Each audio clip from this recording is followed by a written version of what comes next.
Reviews வாங்கியாச்சு சதீஷ். நீ சொன்ன மாரி வந்து பார்த்தீங்கன்னா, மினிமம் 5 ரிவ்யூஸ்ல இருந்து 10 ரிவ்யூஸ் நான் வாங்கிட்டேன். ஸோ இப்போ நான் என்ன பண்ணணும்? எனக்கு ஆர்கானிக்கா சேல்ஸ் வர ஆரம்பிச்சிருச்சு. இப்போ நான் என்ன பண்ணணும்? அடுத்த ஸ்டெப் என்ன? ஆக்சுவலா வந்து என்ன பண்ணணும் அப்டின்னா, இமிடியேட்டா நீங்க போயிட்டு கேம்பெயின் மேனேஜர், ஆட்ஸ் கேம்பெயின் மேனேஜர்ல போயிட்டு நீங்க ஆட்டோமேட்டிக் டார்கெட்டிங் கேம்பெயின் வந்து நீங்க கிரியேட் பண்ணணும். சரி இந்த ஆட்டோமேட்டிக் டார்கெட்டிங் கேம்பெயின்ல நான் எப்படி வந்து கிரியேட் பண்றது அப்டின்னு கேட்டீங்க அப்டின்னா, சிம்பிள்ங்க. நீங்க நார்மலா அவங்க என்னென்ன ஸ்டெப்ஸ் சொல்றாங்களோ அத அப்படியே ஸ்டெப் பை ஸ்டெப்பா ஃபாலோ பண்ணுங்க.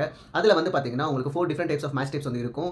க்ளோஸ், லூஸ், சப்ஸ்டிட்யூட்ஸ் அண்ட் காம்ப்ளிமெண்ட்ஸ்னு சொல்லிட்டு. ஸோ இத வந்து பார்த்தீங்கன்னா, நீங்க 2 டிஃபரண்ட் டைப்ஸ் ஆஃப் ஆட் குரூப்ஸா நீங்க வந்து ஸ்ப்ளிட் பண்ணிக்கோங்க. ஓகேங்களா? ஃபர்ஸ்ட் ஆட் குரூப்ல வந்து க்ளோஸ் அண்ட் சப்ஸ்டிட்யூட்ஸ வந்து பார்த்தீங்கன்னா, டர்ன் ஆன் பண்ணி அது ஒரு ஆட் குரூப்பாவும், செகண்ட் ஆட் குரூப்ல வந்து பார்த்தீங்கன்னா, லூஸ் அண்ட் காம்ப்ளிமெண்ட்ஸ வந்து பார்த்தீங்கன்னா, டர்ன் ஆன் பண்ணி அத வந்து ஒரு ஆட் குரூப்பாவும் நீங்க செக்ரிகேட் பண்ணி இந்த கேம்பெயின இனிஷியேட் பண்ணுங்க.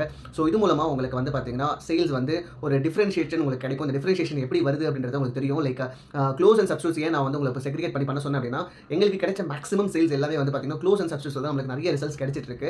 ஸோ லூஸ் அண்ட் காம்ப்ளிமெண்ட்ஸ்ல நமக்கு கொஞ்சம் சேல்ஸ் கான்ட்ரிபியூஷன் ரொம்பவே கம்மி. ஸோ அதுக்கு வந்து நீங்க பிட் கம்மியாவும், க்ளோஸ் அண்ட் சப்புக்கு வந்து பிட் கொஞ்சம் ஜாஸ்தியாவும் நீங்க வைக்கும்போது ரிசல்ட்ஸ் வந்து உங்களுக்கு தெரியும். என்ன மாரி